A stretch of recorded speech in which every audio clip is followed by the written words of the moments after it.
down, up, down, up. Okay, valve porting. So what we're going to do as we build this piston, valve guide goes in, spring. I'm going to grab our grease. Grease the threads just a little bit, because remember, always grease your threads. So there's two ways to port it, right? There's the downstroke and there's the upstroke. So it's the point of the piston when you push it down, when it stops, and then when the spring brings it back up. So there's two types of felts that we use. There are valve stem felts, such as these, which go on the valve stem, and they sit right up there. That's going to be our upstroke. How thick this felt is depends on where that piston stops when it hits the top side of our valve cap. Thunk.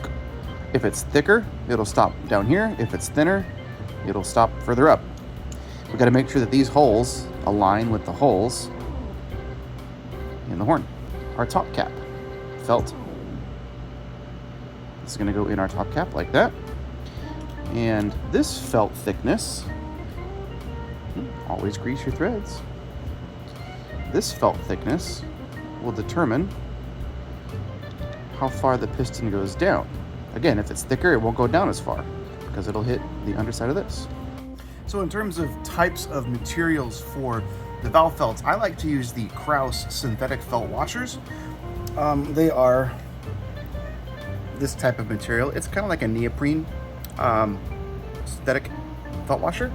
They're nice from your traditional felt because it doesn't break down as much over time. And I've got all sorts of thicknesses. All these ones are for the upstroke. So it's 0.060, 0.070 in terms of inches thick, right? 0.08, 0.09, 0.1, etc.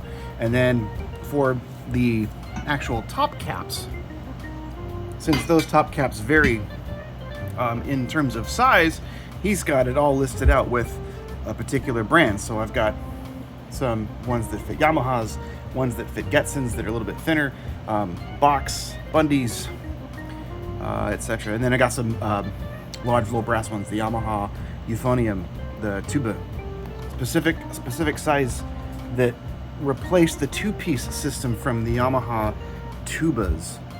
These are one piece that go underneath the finger button that port the downstroke that way.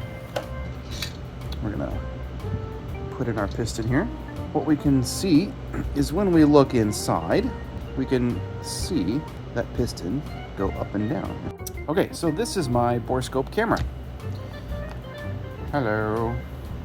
And what I'm gonna use this for is we're gonna enter the trumpet through this, and I'll be looking directly through here, and I can look at this second piston as it goes up and down. So our camera's gonna go in that tube, and we're gonna go all the way in here. So what we are looking at is we're looking through the second piston. As I put the piston down, we can see that piston go all the way down. And then I lift it up. And so we're looking for these holes to line up. Now, if that upstroke felt, which right now it's in the up position, if that upstroke felt is too thick, we will see the piston in that position. And notice we can see a little bit of gray right there.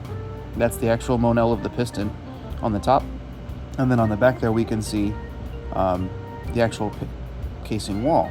Whenever your piston is out of alignment, you're not going to get good airflow through there, and your notes aren't going to slot well. So it's important that we get this valve lined right up. Now we'll check the downstroke. So I'm going to put the piston down, just like that. And again, we can see that it seems to line up pretty good. I can squish it, and now it's out of alignment. And again, if it was too thick, it would stop somewhere there, and you would have interruptions in your airflow. So, down, up, down, up. Now, I can take the piston, and I'm rotating it ever so slightly. It's currently clicked in with its valve guide. How that valve guide will wear down over time, or the groove inside the actual casing, can cause additional rotational play within the piston. So as we can see, this is it's a not that old of a Yamaha Xeno, but it's it gets played a lot, and it's got these metal valve guides, and they're worn ever so slightly to where we're getting that kind of rotational alignment issue. So this would be probably something I'd recommend getting the valve guides replaced on these. Now you also may be wondering, so this is my little setup, right? Well, can't you just look through? Yes, I can. I can just look through, visually look through the outside here to see it line up. That's only good for the downstroke. It's hard to see the upstroke because the air is not meant to go through when the valve is up. So I like to do the second valve and then take my camera and go through this, because this is pretty much a straight shot all the way into the piston. Now this camera is also quite neat where I can, no, that rotates the image. Aha, so this camera also has additional camera on the side. So what I'll do for like euphoniums and baritones and larger brasses, I'll actually use the side camera, and I will go in like this into the valve casing. And then what I'm trying to do is I'm trying to line up that same port, and then I can look through there. Gives me that same kind of look of seeing the piston go up and down. It's also a pretty unique tool. Or to take a look down the bell to see what's stuck.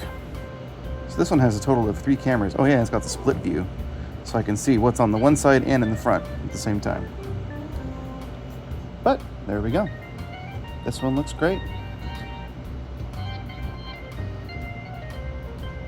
And that's a ported piston.